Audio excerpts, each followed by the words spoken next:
Cake আমার অনেক পছন্দের, তাই যখনই মন চায় খাইতে তখনই দৌড়ে চলে যাই বানাইতে। মাঝে মাঝে তো আমার কেক খাইতে মনে চায়, তাই সবসময় চেষ্টা করি যেন অল্প কিছুর মধ্যে যেন বানাইতে পারি।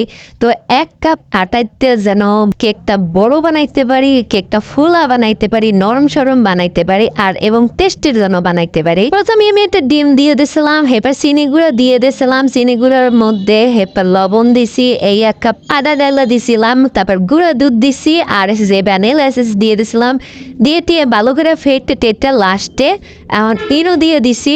তো ইনো এখন একটু লাড়লে সেরে এরপর কড়াই লইয়ে কড়াইতে এখন আবার একটু তেল মাহাইতে হইবে। জিনিসই কঠিন না, আবার কোনো জিনিস আবার সহজ না, কোনো কিছু খাইতে হলে নিজের করেই খাইতে হয়। আমার 2 দিন পর পরে কেক খাওয়া লাগে, তো ভাবলাম যে ঘরে কয়েকদিন প্র্যাকটিস করি, তো মোটামুটি নিজে খাইতে পারলেই হয়েছে এরকম কেক বানানোর চেষ্টা করি।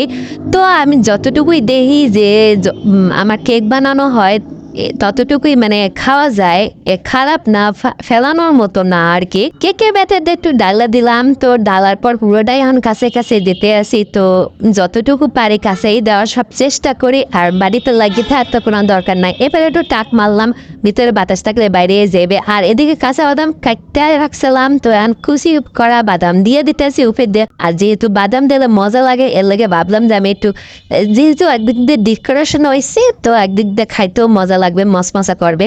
তো আমার এইদিকে কেক হয়ে গেছে, দেহের কি সুন্দর, দেহে কতটা ফুলে গেছে আর মোটা হয়েছে 1 কাপ আটায় আর একটা ডিম দিয়া।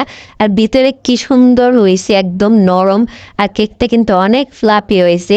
আর এরকম কেক আমার খাইতে ভালোই লাগে, যখনই ক্ষুদে লাগে তখনই 1 পিস কেক খাইয়ে কিন্তু পানি খেলেই পেট ভরে যায়। আর বাহিরের কিছু খাওয়া লাগে না, একদম ঘরের স্বাস্থ্যসম্মত খাবার।